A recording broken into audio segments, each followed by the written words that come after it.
묵도하심으로 주님의 날 주께 예배드립니다. 여호와께서 모세에게 말씀하여 이르시되 아론과 그의 아들들에게 말하여 이르기를 너희는 이스라엘 자손을 위하여 이렇게 축복하여 이르되 여호와는 네게 복을 주시고 너를 지키시기를 원하며 여호와는 그의 얼굴을 내게 비추사 은혜 베푸시기를 원하며 여호와는 그 얼굴을 내게로 향하여 드사 평강 주시기를 원하노라 할지니라 하라. 그들은 이같이 내 이름으로 이스라엘 자손에게 축복할지니 내가 그들에게 복을 주리라. 아멘. 이 시간에 우리 기도합니다. 하나님, 오늘 교회 날 우리에게 주실 생명의 말씀 사순절이 시작하는 첫 주 오늘 하나님께서 우리에게 개별적으로 말씀을 주신 것처럼 받겠습니다. 나 들으라고 주시는 하나님의 음성으로 받겠습니다. 하나님, 우리 마음이 겸손하여 주님을 두려워하며 경외하는 마음으로 엎드려 하늘 높은 보좌에서 주시는 아버지의 음성으로 받겠습니다. 부모가 사랑하는 자녀에게 간절하게 부탁함같이 받겠습니다. 나만 들으라고 하시는 생명의 말씀, 가장 복된 말씀으로, 가장 행복할 수 있는 말씀으로 받겠습니다. 우리 마음 한 분 한 분들 주의 성령에 만져주셔서 오늘 이 시간에 다 잊어버리게 하시고 하나님의 말씀만 집중하여 들을 수 있도록 성령 하나님 인도하여 주옵소서. 하나님은 복의 근원이라 하셨으니 하나님의 말씀에다 내 인생의 뿌리를 잘 내린다면 하나님의 말씀이 뿌리에 빨아먹고 무럭무럭 씨를 쫓아 시냇가에 심겨진 나무처럼 잘 자라고 달마다 무성한 가지를 펴며 풍성한 열매를 맺게 될 것이니 오늘 이 말씀의 주인공처럼 축복의 주인공처럼 간증하는 사랑하는 우리 성도들 한 분 한 분 모두 다 되게 해 주옵소서. 세상 사방 천지에 복이 있는 것처럼 유혹하며 우리를 속이는 영들이 난무하고 있으나 오직 복을 주시는 진짜로 참된 복은 하늘로부터 내려오는 것을 받겠으니 우리의 심령이 이 말씀에 고정되게 하옵소서. 딴 길을 찾지 않게 하시고 나를 지으시고 나의 생명의 주관자가 되시는 그분 한 분으로 만족하겠나이다. 이 믿음으로 사랑하는 성도들 모두에게 충만하게 부어 주옵소서. 예수님의 이름으로 감사하며 기도드립니다. 아멘. 찬송 부장하겠습니다.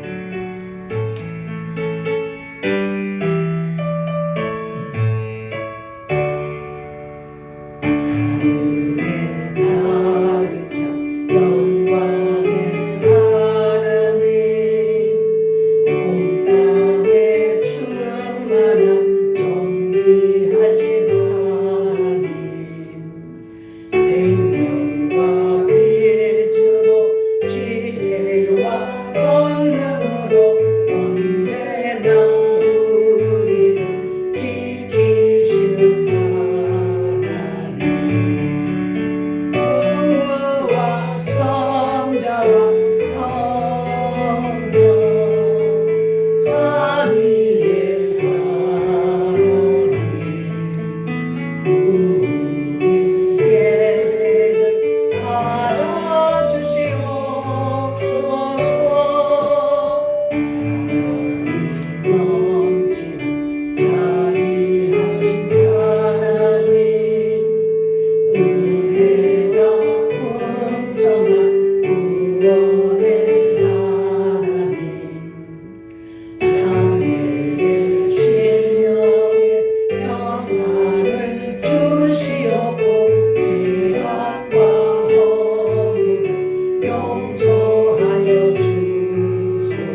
아버지를 내가 믿사오며 그 외아들 우리 주 예수 그리스도를 믿사오니 이는 성령으로 잉태하사 동정녀 마리아에게 나시고 본디오 빌라도에게 고난을 받으사 십자가에 못 박혀 죽으시고 장사한 지 사흘 만에 죽은 자 가운데서 다시 살아나시며 하늘에 오르사 전능하신 하나님 우편에 앉아 계시다가 저리로서 산자와 죽은 자를 심판하러 오시리라. 성령을 믿사오며 거룩한 공예와 성도가 서로 교통하는 것과 죄를 사하여 주시는 것과 몸이 다시 사는 것과 영원히 사는 것을 믿사옵나이다.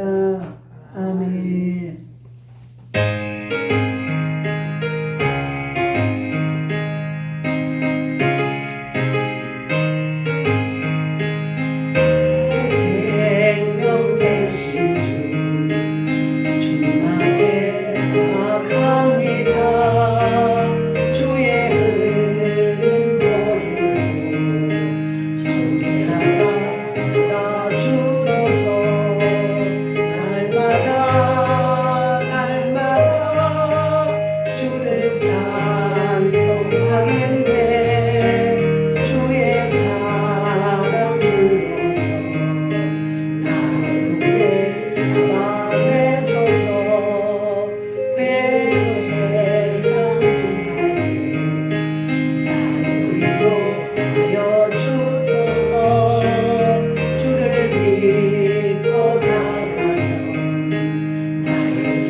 사랑하는 성도들 한 분 한 분들을 우리 주님이 얼마나 사랑했는지 십자가에 흘리신 보혈이 확증해 주셨습니다.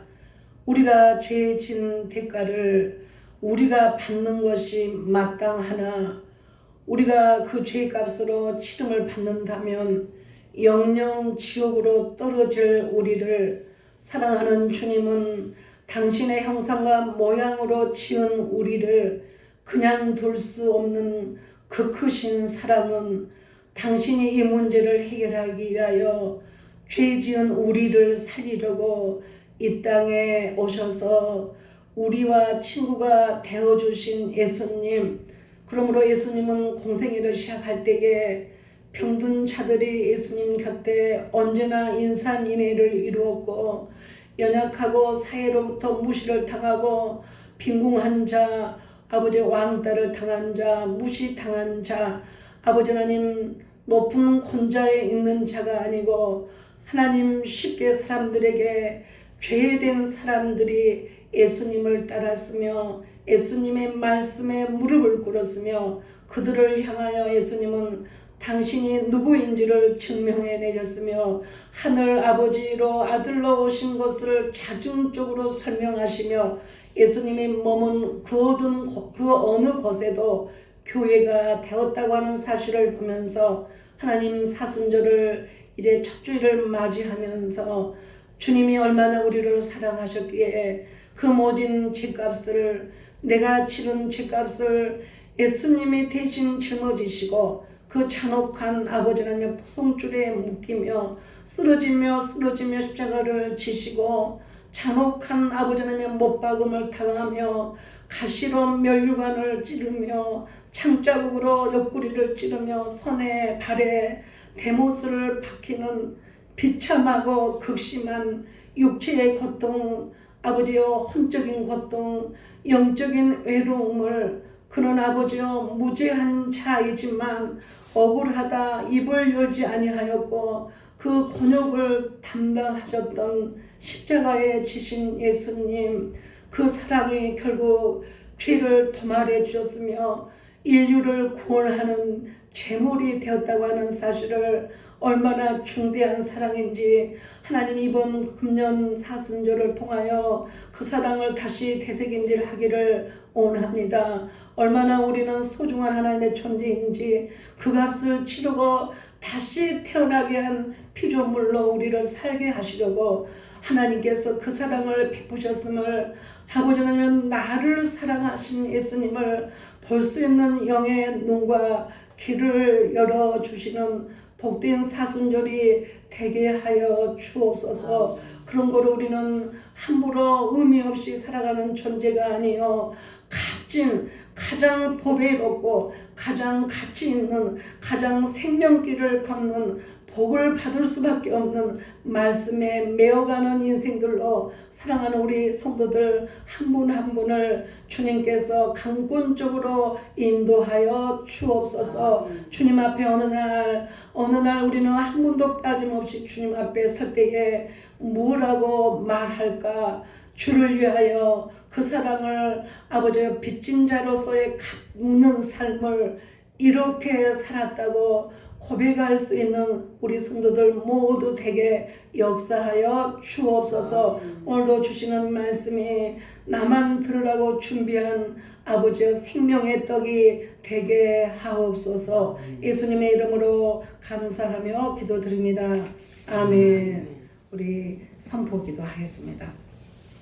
시작. 진실로 내가 너희에게 이르노니 누구든지 이 산에게 이르기를 옮겨져서 바다에 빠지라 하며 마음속으로 의심하지 아니하고 자기가 말하는 것들이 이루어질 줄 믿으면 그가 무엇을 말하든지 다 받으리라. 마가복음 11장 23절.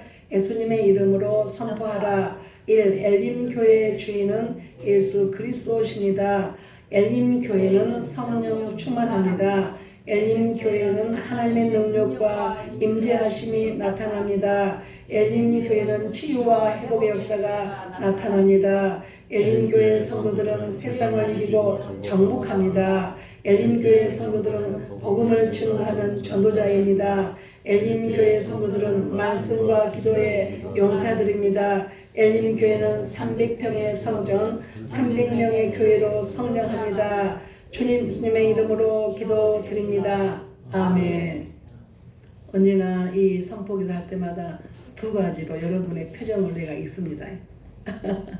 아, 그렇게 되면 좋겠다. 그렇게 생각하죠? 그래요. 여러분 잘 오셨습니다. 옆에 사람 인사하십시다. 잘 오셨습니다. 반갑습니다. 사랑합니다. 알라비아입니다. 네. 지금 우리가 설 명절 세고 처음 뵙는 거죠? 네, 설 명절 세고 정말 예뻐져 오셨습니다. 오늘 우리 말씀을 보겠습니다. 마태복음 26장 47절 56절까지 시작. 말씀하실 때에 12 중에 하나인 유다가 왔는데 대제사장들과 백성의 장로들에게 파송된 큰 무리가 칼과 몽치를 가지고 그와 함께 하였더라. 예수를 파는 자가 그들에게 군호를 이르되 내가 입맞추는 자가 그이니 그를 잡으라 한지라. 곧 예수께 나와 랍비여 안녕하시옵니까 하고 입을 맞추니 예수께서 이르시되 친구여 네가 무엇을 하려고 왔는지 행하라 하신대. 이에 그들이 나와 예수께 손을 대어 잡는지라. 예수와 함께 있던 자 중에 하나가 손을 펴 칼을 빼어 대제사장의 종을 쳐 그 귀를 떨어뜨리니 예수께서 이르시되 네 칼을 도로 칼집에 꽂으라. 칼을 가르는 자는 다 칼로 망하느니라. 너는 네가 내 아버지께 구하여 지금 12군단 더 되는 천사를 보내시게 할 수 없는 줄로 아느냐. 내가 만일 그렇게 하면 이런 일이 있으리라 한 성경이 어떻게 이루어지겠느냐 하시더라. 그때 예수께서 우리에게 말씀하시되 너희가 강도를 잡는 것 같이 칼과 몽치를 가지고 나를 잡으러 나왔느냐. 내가 날마다 성전에 앉아 가르쳤을 때 너희가 나를 찾지 아니하였도다. 그러나 이렇게 된 것은 다 선지자들의 글을 이루려 함이니라 하시더라. 이에 제자들이 다 예수를 버리고 도망하니라. 아멘. 지금 지난주 수요일을 제 수요일이라 그러고 사순절은요 한 순절을 10일을 말해요. 사순절이니까 40일. 수요일 지난 수요일부터 40일이 지난 4월 5일까지를 사순절이라고 합니다.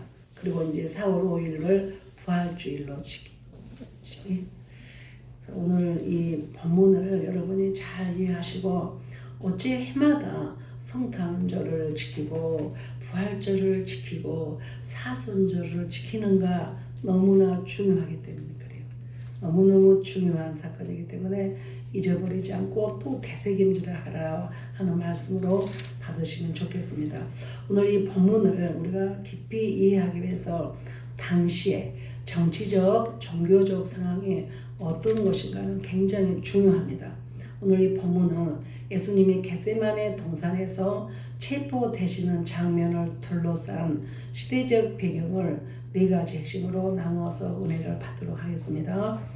첫 번째, 6월절 축제하고 이 예루살렘의 팽팽한 긴장감이 있는데요. 인파가 몰린 명절에 이때 이들의 명절은요 6월절이라고 그래요. 우리는 지난주에 설 명절이라고 그랬잖아요. 근데요 이 유대나라의 명절은요 6월절입니다. 6월절이 여러분 뭔지 알죠? 그래서 이 당시 이스라엘에서 가장 큰 명절이 6월절 기간인데 이 6월절 기간이 되면요 무슨 일이 벌어지냐면 로마 제국 전 지역에서 수십만 명의 유대인 순례자들이요 예루살렘으로 몰려듭니다. 그러면 많은 사람들이 몰려들 때에 만약에 밀란이 일어난다면 로마 당국에서는 굉장히 힘들겠죠. 그죠? 많은 사람들이 몰려있는데 거기에서 어떤 빅뉴스를 떨어뜨린다면 함께 모여있는 사람들이 쉽게 그 분위기에 젖어들어서 아주 문제를 일으킬 수 있을 거 아니에요. 그죠? 그래서 우리나라도 보면은 명절 때 어떤 이슈들을 던지고는 하던가요.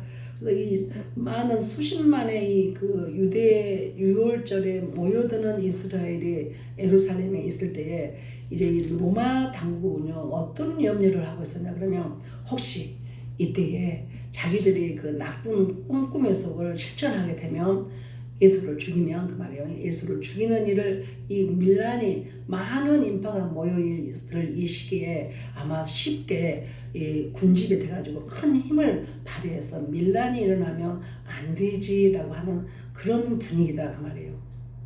이해가 되죠? 그래서 많은 인파가 모이는 이 명절은요 로마 제국에 대항하는 이 밀란이나 소동이 일어나기에 아주 쉬운 시기에 있습니다. 지금 이 분위기가. 그래서 종교 지도자들은요 예수님을 따르는 이 민중이 많기 때문에 낮에 공개적으로 예수님을 잡은 것이 좋겠어요? 어두울 때 잡으면 좋겠습니까? 이 당국의 입장에서는 어두울 때. 자, 이것만 봐도요 인간이 죄를 짓는 것은요 밝은 때가 죄 짓기가 좋습니까? 어두울 때 죄 짓기가 좋습니까? 어두울 때. 그래서 제가 그전에도 한번 이야기를 했는데 제가 저기 집사 때 성경제일교를 다니고 있었는데요. 제 구역 식구 중에 아들 하나, 그때 그 아이가 4학년이었는데 엄마랑 아빠랑 살고 있어. 그런데 엄마가 아파요.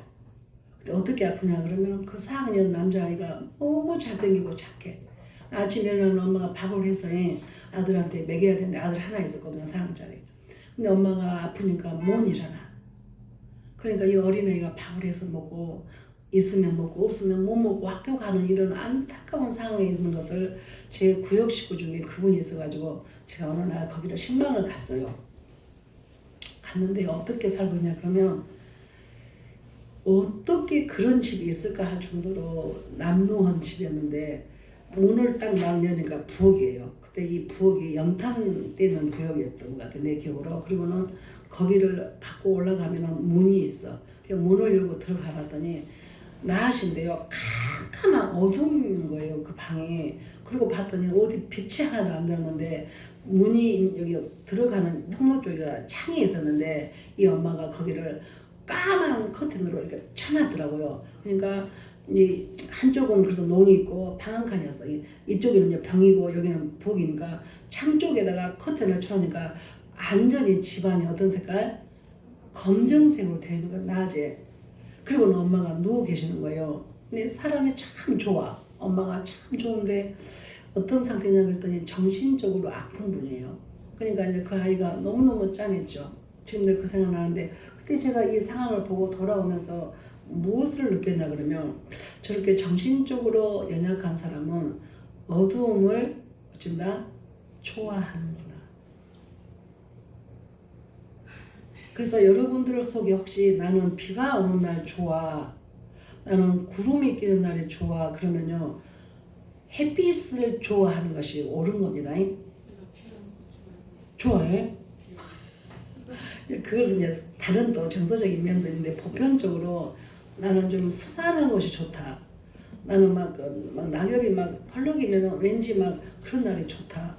나는 그냥 혼자 있는 것이 좋다. 이런 거 있잖아요. 이런 거는요 마음이 어둡다는 거예요. 그래서 우리는 건강하게 사는 사람들은요 낯을 좋아해야 합니다. 소녀들이야 생치 있게 뭐 낙엽이 보니까 뭐 시를 쓰고 그런 거 있지만 어른이 되었는데도 그런다면은 조금 생각해 봐야 돼요. 영적으로 제가 말씀드리는 거예요. 네? 그래서 도둑은 낮에 도둑질로 갈까요? 밤에 도둑질로 갈까요? 나는 안 봤는데 누가 나한테 도둑질로 간다고 말하는 사람이 없었지만 제가 영적으로 볼 때 그럴 것 같아요. 이 성경적입니다 이게. 그래서요 죄는 낮보다 밤에 짓는다. 맞죠? 카바레는 낮에 운영해요? 밤에 운영해요? 낮에. 낮에도 해? 네, 낮에. 낮에도 해. 밤에는 뭐하고? 밤에는 다 시장 가고 집에 가요. 예? 시장 가고 응. 그 여자들이 응. 낮에는 남편 안 계시니까 시장 보러 나온다가 아 시합방을 두 시장, 카바레 가고 시장 가고 밤에는 집에서 살림하고 네. 그러면 그 카바레 가게도 밤에는 아무 문 안 열어요? 네, 안 열어요. 안 열어? 네. 아, 제가 그래요? 거기서 일해봤어요. 정말. 아이고 카메라 대부분 밤에 제가 알바를 작년에 했거든요. 주여 그래 4시 되면 다 가버려요. 아 그래요 가장 축구가 신랑한테 그래요 거기가 이제 그런다 하고 그런다 하고 그래서 이제 이 예수님을 이제 죽이고 싶은 이 제사장과 서기관들의 이 행동이 이제 극에 달해 가요. 그런데 낮에 예수님을 그 결박해서 죽이면 많은 유대인들이 안 돼! 그러고 이거는 안 돼! 그러고 막 길바닥에 엎어진다든지 막 대모하는데 이럴 분위기일 테니까 이 사람들이 어떤 유혹에 담아가냐면 밤에 캄캄할 때 인적이 드문 한밤중에 예수님을 죽인 것이 좋겠다라고 결정했다는 거예요. 맞겠죠? 그래서 예수님이 기도하러 자주 가시던 어떤 곳, 겟세마네 동산으로 은밀히 사람을 보냅니다. 이걸 이제 우리 소위 스파이라 그래요. 쉽게 말하면 간접 같은 역할을 하는 사람. 그 다음에 종교 지도자들이요. 기득권과 위기감을 느끼는데 사내들인 공회라고 하는 게 있어요. 그게 뭐냐면 당시 유대 나라의 최고 의결 기관이거든요. 이 사내들인 공회 대제사장, 서기관, 백성의 장로들로 구성된 사내들인 공회에 예수님을요 강력하게요 위협으로요 여깁니다. 이 사람들이 예수님을 죽일 자로 여겼다 이 말이에요. 너무 아이러니하지 않아요? 봐봐요. 신학교 교수, 그 다음에 목회자, 그 다음에 교회 장로들이 예수님을 제일 어떻게 해야 돼요? 사랑해야지. 그렇잖아요. 그렇지 않아요? 이런 분들이 예수님을 더 환영하고 예수님을 더 사랑하고 예수님을 더 악으로부터 보호하고 예수님을 누가 낭떠러지에다 밀어버린다고 한다면 말리고 못하게 하고 보호해야 되겠죠. 근데 누가 더 위협을 느낀다고요? 요즘 같으면 신학교 교수, 교회 목사, 그다음에 교회를 대표하는 장로들이 예수님을 더 위협적으로 느꼈다 그 말이에요. 이 사람들이 중심이 돼가지고 예수님을 십자가에 못 박읍시다. 다 살려주지 말고 저기 예수님만 죽이고 옆에 있는 사람들은 살려줍시다. 야, 이거 손들고 큰 소리로 죽이자고 한 사람들이 이 불이었습니다. 그러니까 요즘에 여러분들이 우리나라에서 있어지는 어떤 분들이 지금 나라를 어지럽게 하고 있는 종교 지도자들 있죠. 그런 분들한테 여러분들이요 잘못 해놓게 되면 안 됩니다.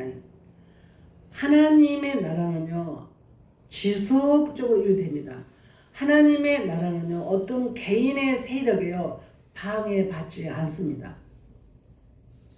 교회는 교회의 사명에 감당에다 충실해야 돼요.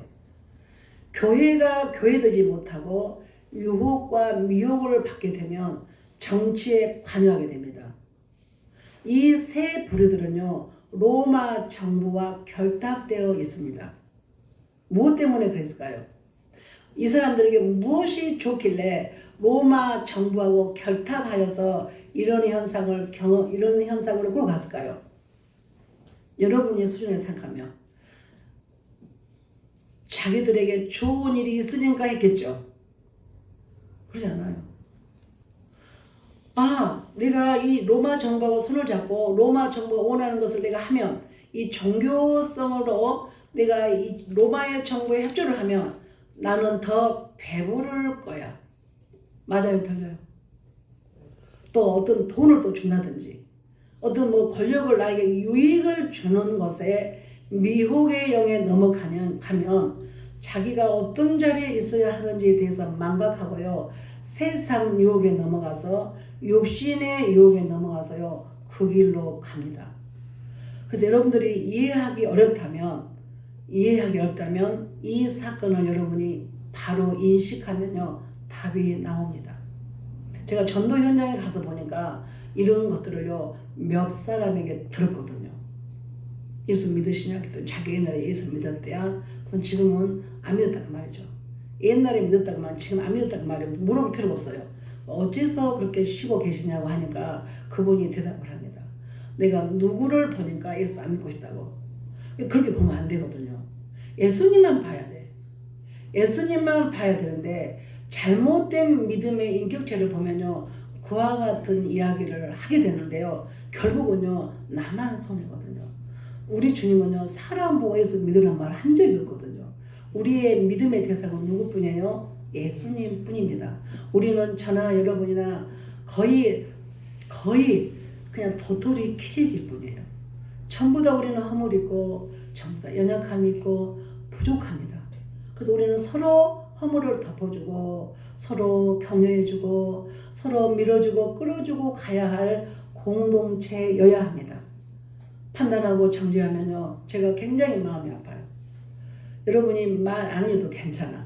목사님 저분은 이렇고 저렇고 해서 안 알아주셔도 괜찮아요. 저도 알고 싶지도 않고요. 그냥 저는 여러분의 목회자로서 여러분을 사랑하고 기도하고 섬기면 돼요. 여러분의 잘못을요. 안들 내가 뭐가 중요합니까? 그냥 저는 기도할 뿐이에요. 왜? 다 우리는 연약하거든요. 우리는 날마다 성장해 가려고 노력해 가고 있는 중이기 때문에 거의 다 똑같다고 보면 됩니다. 그래서 여러분이 사람을 보고 믿음의 손해를 보는 일이 없기를 바랍니다. 그래서 이 대제사장, 서기관, 그 다음에 장로들은요. 예수님을 제일 강력한 위협자로 여겼습니다. 그래서 이 권위가 무너질까 봐 그런 거예요. 예수님은요. 성전에서 장사하는 사람들을요. 내쫓았습니다. 이게 예수님이 공생애를 시작할 때 첫 번째로 중요하게 다뤘던 것이 뭐냐면 성전 정화 작업이었거든요. 그럼 오늘날 이 성전은 이 교회 건물을 막 들어오니까 걸레질하고 막 밀거리로 밀었다는 게 아니라 오늘날 이 성전의 청소는 뭐냐 그러면 여러분과 저의 인격을 말해요. 우리 속에는 십자가에 돌아가신 이후에 예수님이 부활하셔서 보혜사 성령님이 여러분의 심령, 여러분의 영 가운데 임하셨거든요. 그래서 성령이 거하시는 집이 성전입니다. 그래서 성전은 누구라고요? 누구예요? 나. 자, 해봐요. 누구라고요? 나. 여러분 한 분 한 분이 뭐라고요? 성전. 그러니까 예수님이 여러분 가운데 여러분의 인격 속에 들어오면요, 세상에 찌든 이 의식을요 주님이요 밀어내기 시작합니다. 이해가 되시나요? 세상에 물든 육체적인 생각을 우리 주님이요 영적인 성령으로 임하셔서 잘못되어져 있는 인격을요 사고를요 밀어냅니다. 아, 이것이 옳지 않았구나. 나는 이것이 괜찮은 줄 알았더니 이것은 말씀에 비춰보니까 잘못된 거구나. 이걸 내가 쫓아가면 나는 끝내는 열매가 없겠네. 나쁜 열매를 내가 후손들한테, 자녀들한테 남기게 내를 깨닫게 되면서 그 행동을 안 하게 된다 이 말이에요. 그래서 그런 것을 자꾸 깨달을수록 성령의 마음으로 여러분과 저의 마음이 차곡차곡 쌓이게 되면서 거룩한 예수님의 옷을 입어가는 것이 신앙생활입니다. 아멘. 그러면 이렇게 변화가 되어지려면 가만히 있으면 될까요? 가만히 있으면 아무 일도 안 일어나고 이전에 예수님을 알지 못하였던 세상의 생각으로 가득 차있던 내 모습으로 됩니다. 변화가 안 일어나는 거예요. 그러니까 우리 주님이요 힘써서 여호와를 알도록 우리에게 의지를 발동하여서 노력하라고 말씀하셔요. 성경 기도 안 읽고 기도 생활도 안 하고 그러면요 이 생각에요 움직이는 것을 여러분이 노력을 하지를 못해요.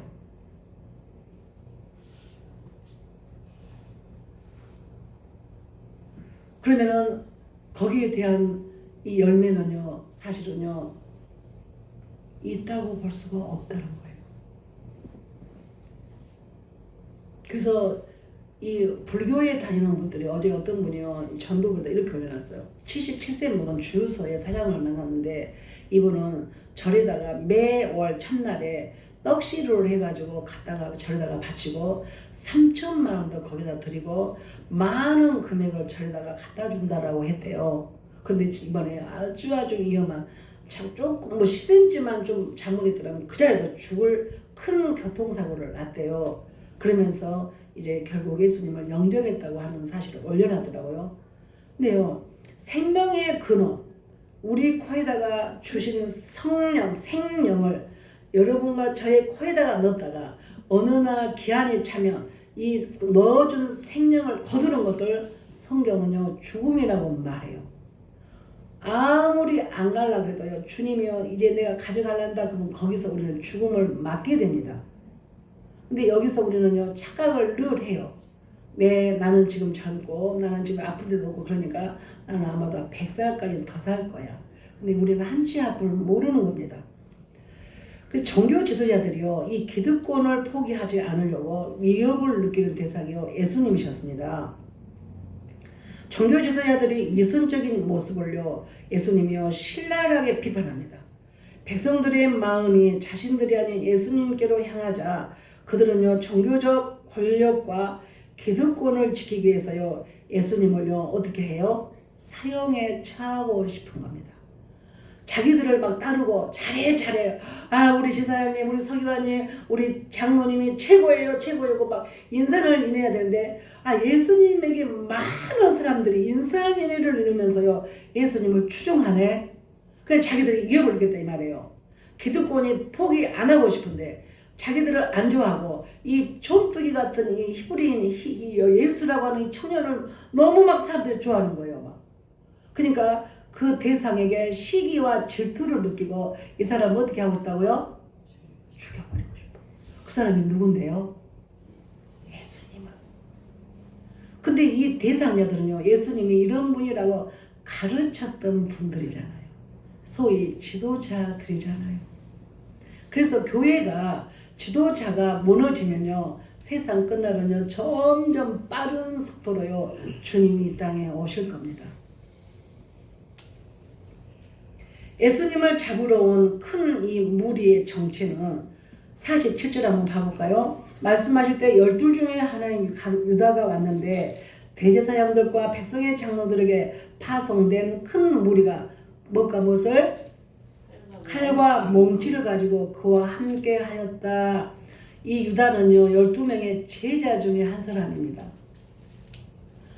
그런데 이 자들이요 이 예수님의 12명 중에 한 명인 회개를 보는 가룟 유다를 포섭한 거예요.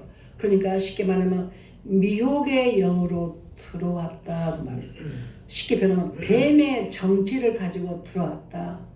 뱀은요 저는요 TV에서나 전혀 그림도 나는 못 보고 고개를 돌리는데 뱀은요 조그마한 고문만 있어도요 몸을 어떻게 그게 가늘게 한다느냐 어떻게 해가지고 들어간다네요. 그러니까 틈만 있으면요 이 뱀의 속성은요 어디로 들어간다고요? 어디로? 여러분의 에? 마음으로 들어갑니다. 선악과를 따먹으면 정령너는 죽으리라 그래서 안 따먹기로 결정될 때는 날마다 하루에도 수번씩 봤던 선악과가요 탐스럽고 보암직하고 먹음직스럽게 안 보였거든요. 근데 뱀이 하와에게 생각으로 이거 따서 먹으면 너 눈이 밝아져가지고 누구처럼 되니까 하나님처럼 된다고 하는 이 생각을 받아들여 버리니까 어제 봤던 그 선악과가 오늘은 보니까 어떻게 돼요? 탐스럽고 먹음직하고 보암직스럽게 보여본 거예요. 그러면 그 생각을요 밀어내야 될 힘이 있어야 되는데 말씀이 없는 한은요 그 생각을 받아들이고 실천합니다. 실천했잖아요. 남편에게 먹자고 그러니까 남편이요 두 말도 안 하고요 아내 말을 딱 들어버려요. 그랬더니 그 즉시로부터 하나님과 함께 사는 에덴은 즐거움이고 희락의 기름이에요. 거기에서 쫓겨나고 말았다. 하나님처럼 되어야죠. 하나님처럼 된다고 그랬으니까. 그렇게요 이 악한 영은요 저와 여러분의 마음으로요 거짓 영으로 들어옵니다. 절대로 여러분 여기에 속아 넘어가면요 우리는요 위기에 빠지는 함정에 들어간다. 그래서 이 예수님을 잡으러 온 이 큰 무리의 정체는요 검과 몽치를 든 자들인데요 여기에 47절에 등장하는 이 무리는요 정규 로마 군대라기보다는 성전 경비대라고 보는 것이 좋을 것 같아요. 이 경비대가요 대제사장의 하속들 그러니까 개인 하인이나 경호원으로 추측하면 돼요. 이들이요 주축이 된 유대인의 무리였거든요. 이 무리들이요 검하고 몽치를 들고요 누구한테 와요? 예수님한테 옵니다. 뭐 하려고요? 뭐 하려고? 죽이려고. 감히 하나님을 죽이려고 피조물이 인간이요 이런 무리한 짓을 합니다. 어째서 무장했을까요? 그들은요 예수님이 뛰어난 기적을요 행하시고요 곁에 있는 제자들이 결박하게 반항할 것을 대비해가지고요 검과 몽치도 가지고요 위장해가지고요 들어왔어요. 마치요 흉악한 강도를 잡는 것처럼요 무장하고 찾아왔습니다. 55절 같이 읽겠습니다. 그때 예수께서 무리에게 말씀하실 때 너희가 강도를 잡는 것 같이 칼과 몽치를 가지고 나를 잡으러 나왔느냐? 내가 날마다 성전에 앉아 가르쳤으되 너희가 나를 잘 알지 아니하였도다. 하나님의 말씀을 가르쳤잖아요. 예수님이 가르쳤잖아요. 그러면 이 제자들 쉽게 말하면 제자들 가르쳤으니까 그러면 하나님의 말씀을 여러분이 설교 말씀을 들었잖아요. 그러면 여기 듣는 여러분 중에서 레마의 말씀으로 받아들이는 신령이 있고 10번을 들었어도요 아무것도 모르겠어. 나는 아무것도 몰라요. 에? 여러분이 의식에 나는 설교를 했는데 뭔 말인지도 모르겠어요. 그렇게 말을 뱉으잖아요. 그럼 어떤 현상이 생기냐 그러면 그 사람은요 거기에 넘어간 거예요. 아 나는 들었어도 아무것도 몰라. 그것이요 자기를 방어하는 태세 무장의 무기처럼 사용된다 이 말이에요. 절대로 부정어를 사용하는 것을요 마귀가 너무 좋아합니다.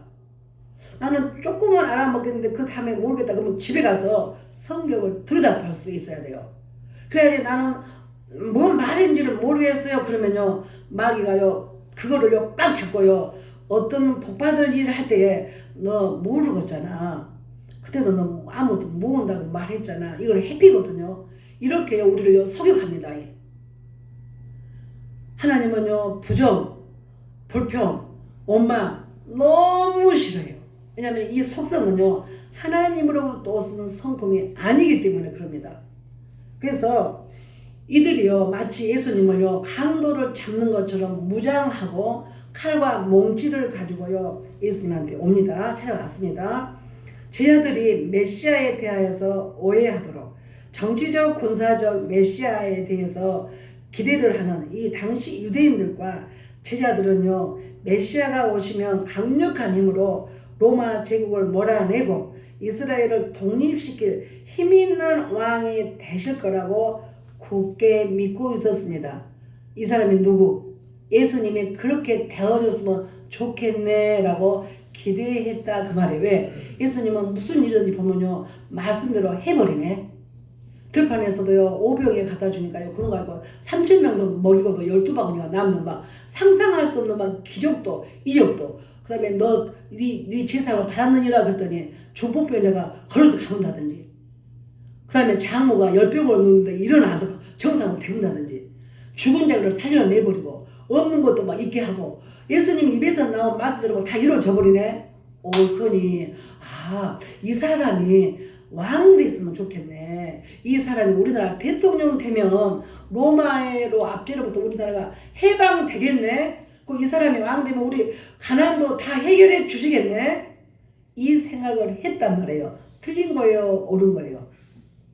그럴 수 있을 것 같아. 안 그래요 여러분? 지금 그런 상황에서 이렇게 힘 있는 사람이 말로 된 거 막 다 이루어져 버렸는데 이 사람이 대통령 되면 얼마나 그 나라를 잘 살게 해주겠어요. 그 마음을 이 시대의 유대인들이 예수님에게 갖고 있었다 그 말이에요. 제자들이요 56절이요 도망을 칩니다.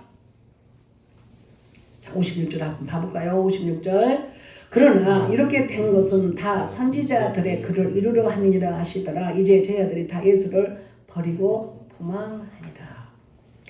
예수님은 12군단도 더 되는 천사들을 부를 수 있는 엄청난 능력이 있죠. 53절 너는 내가 내 아버지께 구하여 지금 12군단 더 되는 천사를 보내시게 할 수 없는 줄로 아느냐? 예수님이 이 권세가 있는 겁니다. 하나님이시니까. 그런데 예수님이 아무 말을 않고 있으니까 무력한 자로 삼겠는 거예요. 그래가지고 예수님은 이 천사들을 부를 수 있는 엄청난 능력이 있으심에도 불구하고 무력을 사용합니까? 사용 안 합니까? 사용 안 해. 안 해요. 왜 안 할까요? 하나님의 말씀을 이루려고 그래요.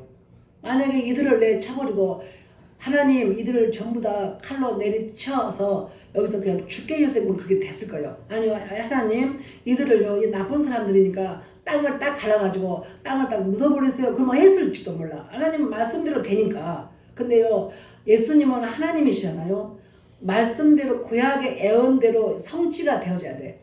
예수님은요 십자가를 져야 할 죽은 자여야 하기 때문에요. 옳은 이야기, 옳지 않은 것에 대해서 다 알고 계시면서도 당신의 사명 앞에 옳은 이야기를 하지 않는 입을 다문 자로 계십니다.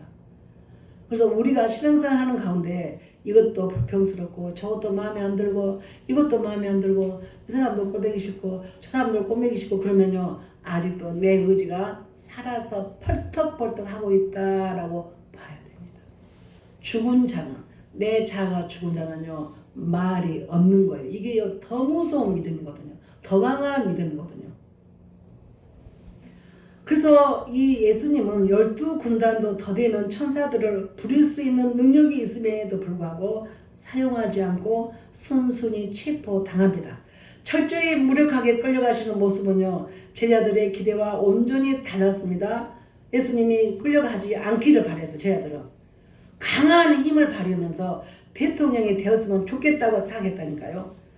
결국 생명의 위협과 뼈저리는 실망감에 빠진 제자들은요 예수님을 다 버리고 아 우리가 잘못 선택했네. 내가 친직부터 지정선언을 하고 거기나 잡을 걸 내가 이런 분이 대통령 되면 내가 한 자리나 하고 내가 사실은 내가 도지사라도 하고 내가 장관이라도 할 줄 알았더니 소용없네. 힘도 보니까 하나도 없네. 우리가 잘못 판단했네. 이렇게 육체적으로 해석을 하고요. 허탈감을 가지고 그들은요. 고기 잡으러 갔을 거예요.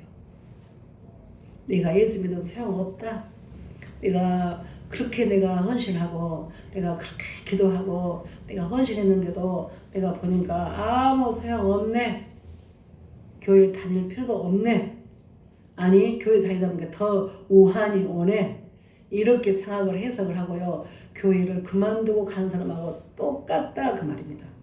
이러한 암투와 오해, 팽배한 긴장감 속에서요. 예수님은요. 억울함을 호소하거나 무력을 사용하지 않으십니다. 오직 성경의 예언, 하나님의 뜻을 이루기 위해서요. 홀로 이 고난의 길을 걸어가셨습니다.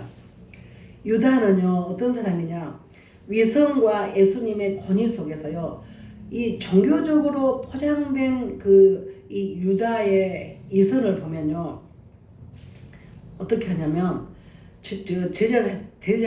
대제사장 그 다음에 서기관 장로들한테요.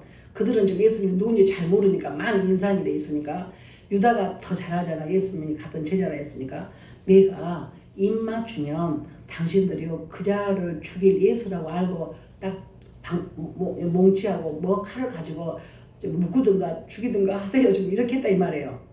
그러면서 그때 유대 나라는요 존경하는 사람한테 어떻게 해요? 입맞춤을 했다네요. 그러니까 당시 유대사에서 입맞춤은요 존경의 표현, 애정의 표시로 입맞춤이래요. 그러면 유다는요 지금 어떤 마음으로 예수님에게 입맞춤을 했을까요? 그 몽치하고 칼든 사람에게 신호를 보내주려고. 내가 입맞추는 그 사람이 누구라고 가르쳐주는 거예요? 예수님과 그 사람 잡아 죽이면 돼요. 이 신호를 갖고 왔어요. 그럼 예수님이요 유다의 이 마음을 알까요? 모를까요? 안다 이 말이에요. 알죠.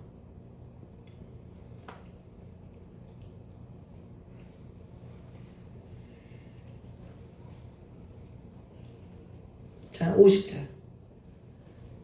48절 예수를 파는 자가 그들에게 군호를 짜 이르되 내가 입맞추는 자가 그이니 그를 잡으라 한지라. 그러죠?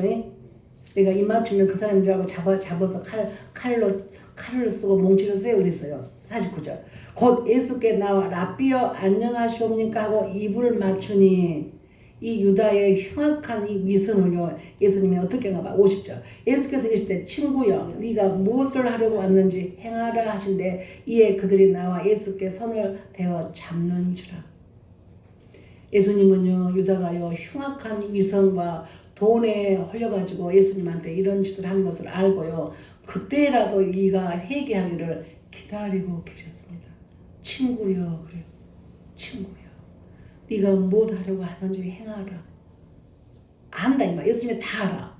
네가 나를 애정과 존경으로 입맞춘 것이 아닌 줄 내가 안다. 행하라. 나는 죄인을 위하여 죽으러 왔으니까 나는 죽으러 왔다. 행하라.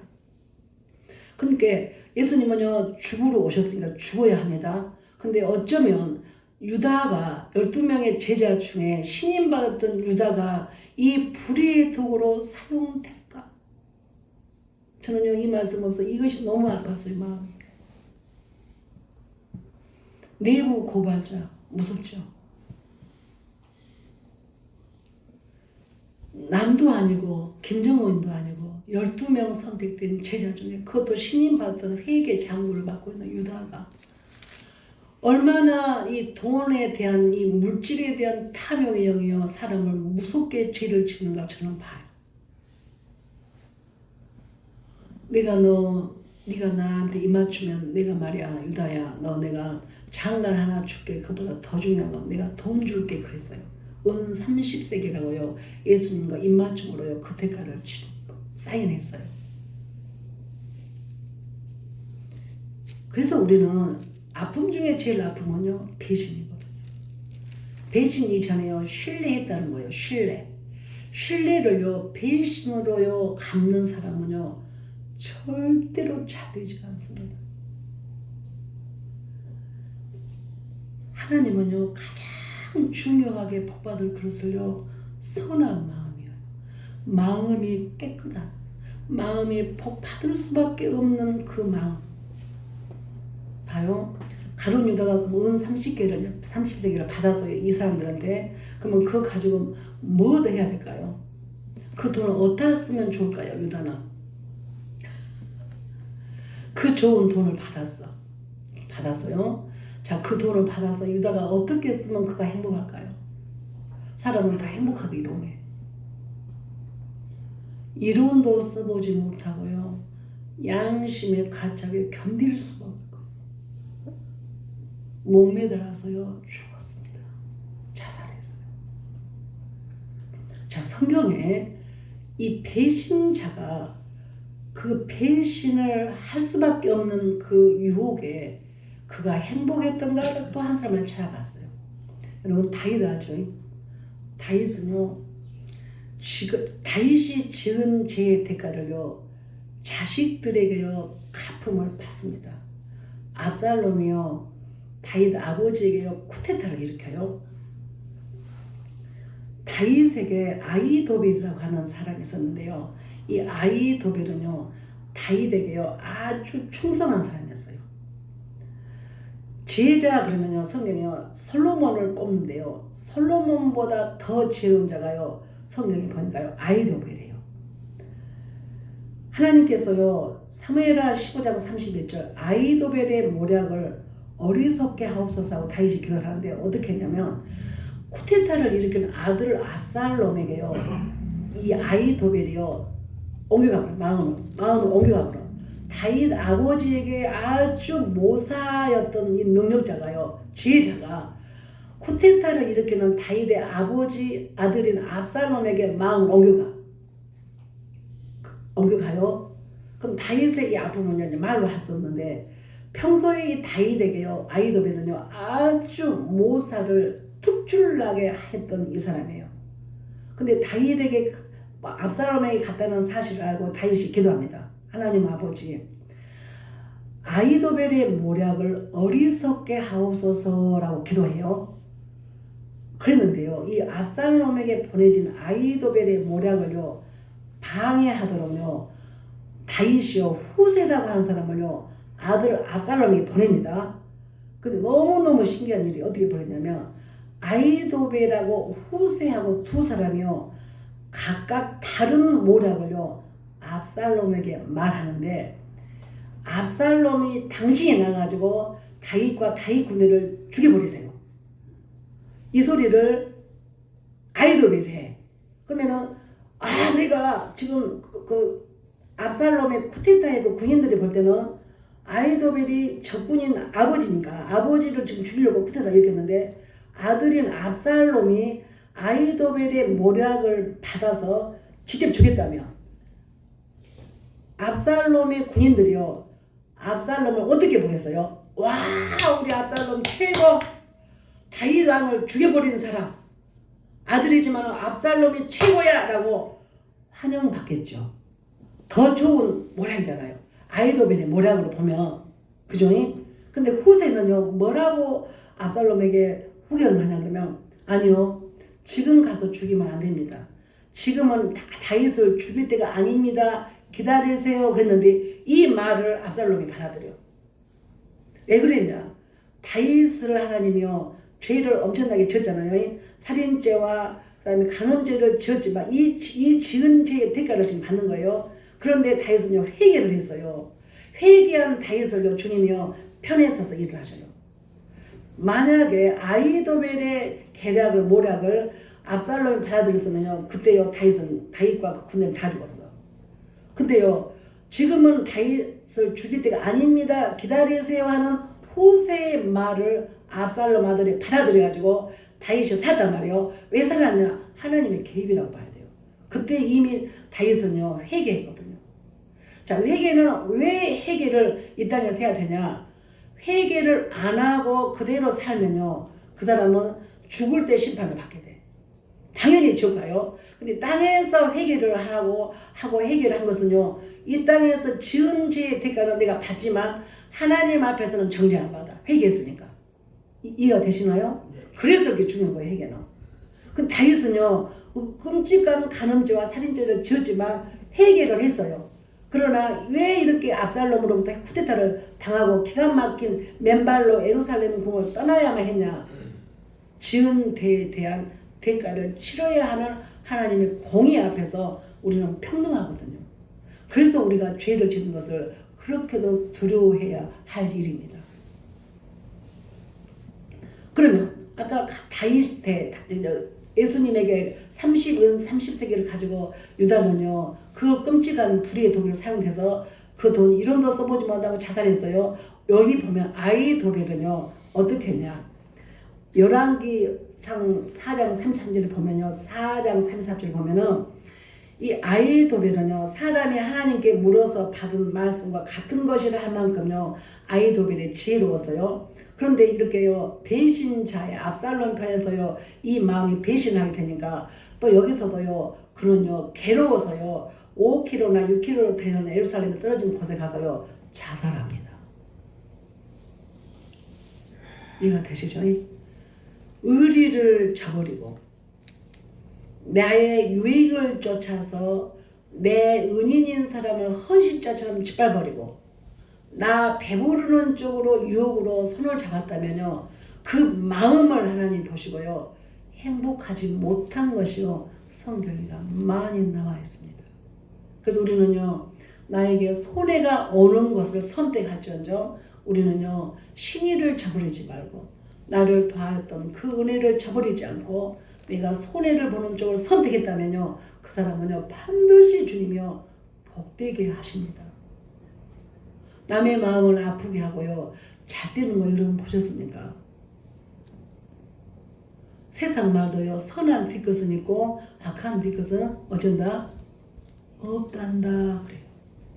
주님은요 심은 대로 거두게 하신다 그래요. 회개도 때가 있구나. 주님이 다 계산합니다. 그래 네 그 착한 마음을 내가 기억한다. 히스기야가 죽을 병 앞에서 벽을 향하여 기도할 아버지여 나의 선함을 기억하사 나를 고쳐주세요. 눈물로 기도했다. 눈물로 부르짖었다 할 때 그래 그때 네가 왕 되었을 때에 유다의 그 우상 숭배를 네가 다 깨뜨리고 하나님 믿읍시다 했지. 그 선함을 내가 기억하고 있다. 그리고는 그를요 15년 동안 더 생명을 살려줬지 않습니까? 여러분이요 이 믿음으로 하나님을 바라고 의식하면서 지금 내가 손해를 봐 이 결정을 하면 근데 이 사람에게 내가 은혜는 못 갚았어. 그래 그 사람 때문에 내가 오늘 이렇게 많은 유익을 봤는데 오늘 내가 이것을 결정한 것 때문에 내가 손해를 봐도 내가 은혜를 갚아야지. 그때 제가 말했잖아요. 제가 학원 운영할 때요 그 학부형이요 엄청나게 은혜를요 그때 장로님이셨는데 교회 그 행정을 보다가 얼굴이 많이 안 가지고 너무너무 삶이 힘들었어. 그래서 내가 그 학원비를 갚으러 올 때마다 나한테 하소연을 해요. 너무너무 힘들었어. 못 살겠다 못 살겠다 막 그래서 내가 위로를 해줬어요. 집사님 그래 그런가요? 교회가 그렇게 충분히 담임을 못하고만요. 그래 집사님 힘들지만 집사님이라도 뭔 일 조금 해봐. 그러면 내가 혹시라도 내가 너 도울 일 있으면 도와드릴게요. 그랬어요. 그랬더니 어느 날요 봐봐 이쁘게 옷을 입고 우리 학원에 왔어. 내가 바로 눈치챘지. 집사님은 직장을 구했구나. 눈치챘어. 집사님 있잖아 나 우체국 보험 다닌다 그래. 응? 응. 내가 금방 알아먹었어. 그때만 해도 나는 보험이 중요한 건 아무것도 모르대요. 갖고 이제 보험 이야기를 하네. 근데 이분이 나한테 뭐라고 하냐 그러면 암 보험만 자기가 한대요. 그런가 보다. 그래서 이 암 보험을 하는 것도 있는가 보다. 그렇게 받아들여. 그래갖고 이제 한 구자는 2만 얼마인데 좀 넣어주래요. 그러니까 성령께서 나한테 뭐라 하냐면 그때 너 뭐라 했냐? 그때 네가 뭐라 했냐? 뭐라도 이 집사님한테 하면은 네가 도와줄 수 있는 일이라면 도와준다 그랬지. 그래서 생각나. 알아요. 맞아. 그랬어요.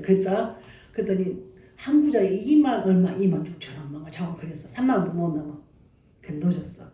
이제 장모님부터 넣어주래. 그러라고.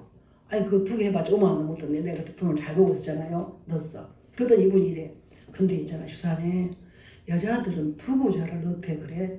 그러니까 내가 그러면 집사님한테 더 좋아하는 게 더 좋다네. 그러니까 내가 뭐라 그래. 그러면 그렇게 해요. 그러면 그렇게 해. 근데 나는 두고자 우리 장모님이 한 군데 안 넣었어. 다 해봐야 6만 얼마밖에 안 돼. 근데 내가 돈으로 충분히 커버하니까 했어. 그것이요. 그 기가 막힌 상황이요. 내가 겨울에도 포도를 먹었다잖아요. 무슨 이야기인지 알아요? 지금 내가 생각하면요. 그때 내가 그걸 내가 참 도운 것이 너무 잘했다. 그분들이 우리 학원을 보내줘서 나는 또 사실 돈을 벌었잖아요. 또 여러분들도 소개해주고 그랬어요. 나는 그 은혜를 못 잊었죠. 근데 내가 돈 벌고 있었기 때문에 장모님한테 내가 넣을까요 말까요 말할 필요가 없었어. 얼마나 좋은 봄에 어느 날 내가 말했죠. 10년 계약이었던가 막 10년 완납이었던가 막 어느 날 우체국 통장에 돈이 막 400얼마가 들어왔어. 깜짝 놀랐어요. 내가 뭐 적금 넣은 것도 없는데 전화를 했죠. 잘못 넣은 줄 알고 내가 말했죠. 그랬더니 그 돈이 완납된 기간이 돼가지고 원금 내가 넣은 것도 아니었는데 계산해가지고 그걸 원금을 내 통장에 집어넣은 거예요. 엄청 좋은 도움이었죠. 적은 보험 적금. 좋아. 보험 적금. 그래가지고요. 돈 그 다음부터는 면제 되면서 10년 되니까 원금으로 딱 계산해가지고 내 통장에 들어왔어요. 손에 일도 없었고 너무나 감사했죠. 그 원인은 뭐였냐? 내가 그 은혜를 갖고 싶었거든요. 그래서요, 여러분 이런 일들은 막 한두 가지가 아니죠. 여러분 살면서도 여러분 지나가다가 특별히 간섭 안 해도 될 것을 내가 막 뛰어들어가지고 불의를 참지 못하고 정의롭게 했던 일들 사이에서도 선행이라고 하잖아요. 얼마나 귀한 일입니까? 그래서 우리에게 지금 주어지는 가장 귀한 선행은 뭐냐? 지옥으로 떠내려가는 사람을 건져내는 거. 그게 뭐예요? 뭐예요 그게? 예? 그게 뭐예요? 전도요. 전도라고.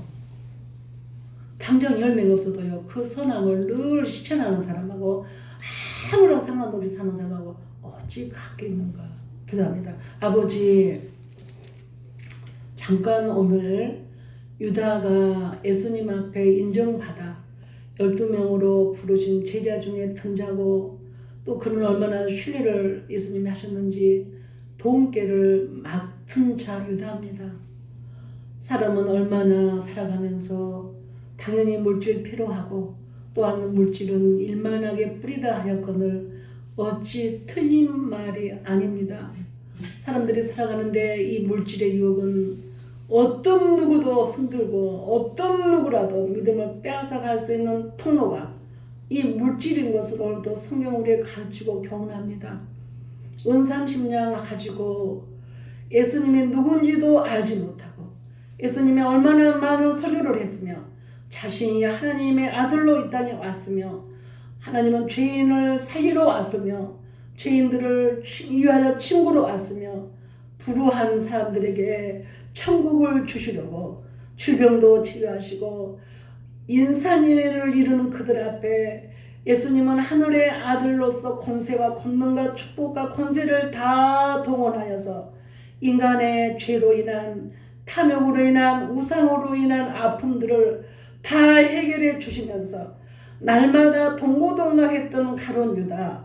그러나 일순간에 아버지 돈의 유혹을 뿌리치지 못하고 그 돈 가지고 잘 살지도 못했고 그 돈 가지고 행복하지도 못했던 그 돈 유혹과 미혹에 넘어간 유다의 생을 보면서 아이도벨의 생을 보면서 우리가 오늘 사순절을 통하여 우리의 깊은 마음을 들여다봅니다. 내가 사는 동안 우리는 서로 도움을 주고 도움을 받아가는 삶 속에 우리가 교만하지 아니하고 겸손하여서 내가 어려울 때 도움을 받았던 그 사람 절대 은혜를 물에 새기는 자가 되지 않게 하시고 그 은혜를 내가 아버지 환경에 되어지면 반드시 진실한 마음을 가지고 갚으리라 하는 선한 마음을 가지고 행할 때에 그를 하나님 복되고 아버지는 행복하게 인도하실 줄로 믿습니다.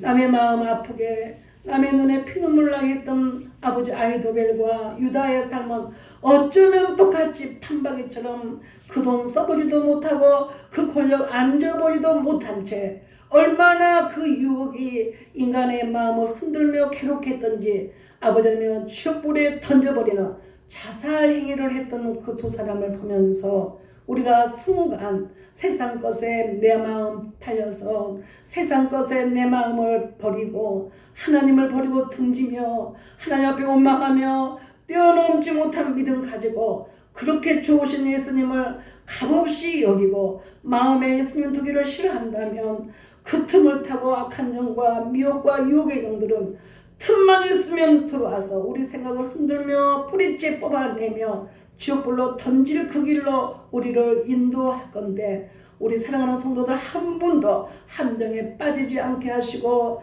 늦게 믿은 자가 먼저 믿은 자보다도 앞서갈 수 있다고 하는 소망 가지고 당장 우리에게 아름다운 열매 눈에 보이지 않는다 할지라도 하나님 선한 이 믿음은 날마다 하나님 앞에 차곡차곡 계산되어져 가는 줄로 믿습니다. 때에 되면 열매로 꽃으로 터뜨릴 때가 있을 것을 믿고 오직 상 주실 예수님만 바라보며 선한 길 말씀의 길만 경주하게 하옵소서. 예수님의 이름으로 감사하며 기도드립니다. 아멘.